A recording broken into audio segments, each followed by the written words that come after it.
আসসালামু আলাইকুম। নার্গিস রানা ব্লগে নতুন আরেকটি পাখি পালন ভিডিও দেখার জন্য আপনাদের সবাইকে আরও একবার স্বাগত জানাই। কেমন আছেন সবাই? সেই সাথে যারা পাখি পালন করছেন তারা তাদের পাখিগুলো সম্পর্কে আমাকে কমেন্টস করে জানাতে পারেন। আমার পাখিগুলোকে দেখতে কতটা সুন্দর লাগছে আপনারা কিন্তু কমেন্টস করে জানান। তো আপনাদের যখন সুন্দর সুন্দর কমেন্টস পাই পাখিগুলোকে নিয়ে আমার কিন্তু খুব ভালো লাগে। সেই সাথে আপনাদের পাখির সমস্যা নিয়ে যখন কমেন্টস করেন সেটাও আমার বেশ ভালো লাগে। আর আমি চেষ্টা করি যে আপনারা যে সমস্যাটা ফেস করছেন সেটা নিয়ে একটা ভিডিও করার। তো আজকে সাজিয়েছি সুন্দর একটা ছোট্ট ভিডিওতে খুব সহজেই কীভাবে আপনারা আপনাদের বাজরিয়ার পাখিকে এগ ফুড তৈরি করে দিবেন সেটার জন্যই। এটা মূলত নতুন যারা পাখি পালন করা শুরু করেছেন তাদের জন্য বিশেষভাবে ভিডিওটা উপকারী হবে। আর যারা আগে থেকে পাখি পালন করছেন তারা তো অলরেডি আমরা পাখিকে এগ ফুড সাপোর্ট এগুলো খাইয়েই থাকি, তো তাদের জন্য হয়তো বা একটু কম উপকারে আসবে। তবে যারা ভিডিওটা দেখতে থাকবেন ভালো লাগবে আশা করব, যাদের পাখিগুলো ভালো লাগে আর কি। তো আজকে আমাদের জন্য ছুটির দিন ছিল, তো ভাবলাম পাখিদের জন্য একটা স্পেশাল টাইম তৈরি করে দিই, তাদের খাবারটা আজকে খুব স্পেশাল হোক। তো সেজন্যই আমি এগ ফুড তৈরি করব ভেবেছি। তো আগের দিনে কিন্তু একটু ডাল ভিজিয়ে রেখেছিলাম, 3 রকমের ডাল। আর এখানে নিয়েছি কলমি শাক আর একটু পুদিনা পাতা আর তুলসী পাতা কুচি করে কেটে নিয়েছি ছোট ছোট করে।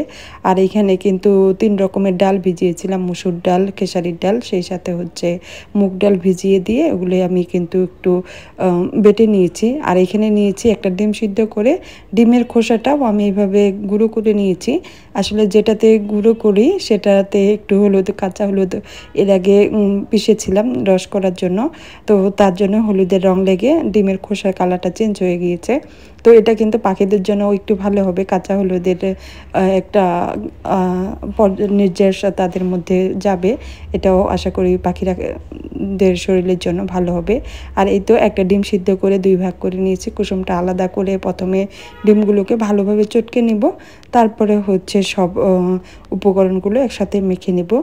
ডিমগুলোকে আজকে একবারেই মিহি করব না, আমি কিন্তু সবসময় মিহি করে দিই। তো আজকে ভাবলাম একটু আধা ভাঙার মতো থাকুক, তারপর পাখিগুলো অনেকদিন থেকে দেওয়া হচ্ছে না, তো ডিমটাকে বেশি একটু খাবে। তো এই তো একে একে করে সবগুলো উপকরণই কিন্তু আমি মিশিয়ে নিচ্ছি। যাদের পাখি শাকসবজি খায় না, এগ ফুড খায় না, তারা অনেকেই কমেন্টস করে জানান যে আপু আমার পাখি তো এগ ফুড খায় না। তাদের জন্য ছোট্ট একটা অ্যাডভাইস দিই, টিপস বলতে পারেন, যে আপনারা যেদিন ভাববেন যে আপনাদের পাখিকে এগ ফুড বা সফট ফুড দিবেন সেদিন সকালবেলায়, পাখিরা কিন্তু সকাল সকালে সিড মিক্সটা বেশি খায়, খাবার আসলেই তারা সকালে ভোরের আলো ফুটতেই খাওয়া শুরু করে দেয়। তো আপনারা কি করবেন, রাতের বেলা খাবারের বাটিগুলো খাঁচা থেকে বের করে রাখবেন, আর সকাল সকালই চেষ্টা করবেন পাখিকে এগ ফুড দিলে এগ ফুড বা সফট ফুড দিলে সফট ফুড, বা শুধু শাক যদি খেতে দেন, কলমি শাক বা পালং শাক যেটাই খেতে দেন না কেন অবশ্যই সকাল সকাল খেতে দিবেন। দেখবেন যে আপনার পাখিরা কিন্তু ঠিকই যখন ক্ষুধার্ত থাকবে তখন এগুলো খাবে। 2-1 ঘন্টা রাখলেন, রাখার পরে তারপর সিড মিক্সের বক্সগুলো আপনারা তাদেরকে খেতে দিবেন। এভাবে যদি কয়েকদিন ট্রাই করেন আস্তে আস্তে দেখবেন যে আপনার পাখি খাবারের পাশাপাশি, সিড মিক্সের পাশাপাশি যে কোনো শাকসবজি বা সিড মিক্স এগ ফুড দিলে সুন্দর খেয়ে নিচ্ছে। তবে আমার পাখিকে কিন্তু এটা করতে হয়নি, আমার পাখিগুলো দেখতেছি যে শুরু থেকেই সুন্দর সফট ফুড মানে দিলে খেয়ে নিচ্ছে বা এগ ফুড দিলে খেয়ে নিচ্ছে। খাবারের বাটি যদিও বা আপনার হচ্ছে খাঁচা থাকে তো সমস্যা হয় না। তো যেদিন আমি একটু ফুটেজ নেওয়ার চেষ্টা করি, তো সিড মিক্স দিয়ে বাটিটা একটু সরিয়ে নিই, কারণ হচ্ছে দেখা যায় দুটোতেই পাখিগুলো ছোটোছুটি করবে, ভিডিওটা দেখতে আপনাদের ভালো লাগার জন্য আসলে এটা করি। তা না হলে আর আমার কোনো সমস্যা না, আমার পাখিরা কিন্তু শাক, বিভিন্ন রকম সবজি, তারপরে হচ্ছে এই egg food soft food mixed করে যদি দিই এগুলো সুন্দর খায়। আবার হচ্ছে সিড মিক্স তো হাতের মধ্যেই সে খায়, অলরেডি আপনারা সেই ভিডিওগুলো দেখেছেন, আমি কিন্তু শেয়ার করেছি। তো এগ ফুড আর সফট ফুড পাখিকে আপনারা এইভাবে সপ্তাহে 2-1 দিন দিতে পারেন। এখন যেহেতু গরমের সিজন প্লাস ঠান্ডা দুটো কম্বাইন সময় রয়েছে, এই সময় সপ্তাহে 2-1 দিন দিলেও কোনো সমস্যা হবে না।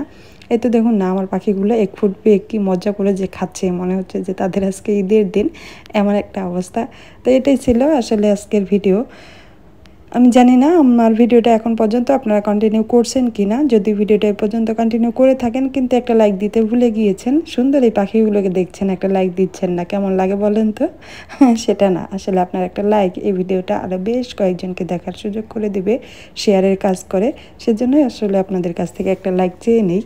আর যারা পাখিকে নিয়মিত দেখতে চান তারা চাইলে কিন্তু নার্গিস রানা ব্লগটি সাবস্ক্রাইব করে রাখতে পারেন।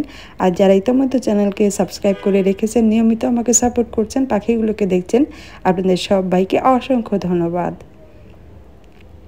এ পর্যন্তই ছিল আমার আজকের ভিডিও। আপনাদের কাছ থেকে বিদায় নিচ্ছি। আমার এই কিউট পাখিগুলোকে দেখাচ্ছি, সেই সাথে দেখুন আমার পাখিগুলো কি সুন্দর করে এক ফুড খাচ্ছে। তাদের একটু ছোট ছোট দেখতে থাকুন। ভালো থাকবেন, সুস্থ থাকবেন। আল্লাহ হাফেজ, আসসালামু আলাইকুম।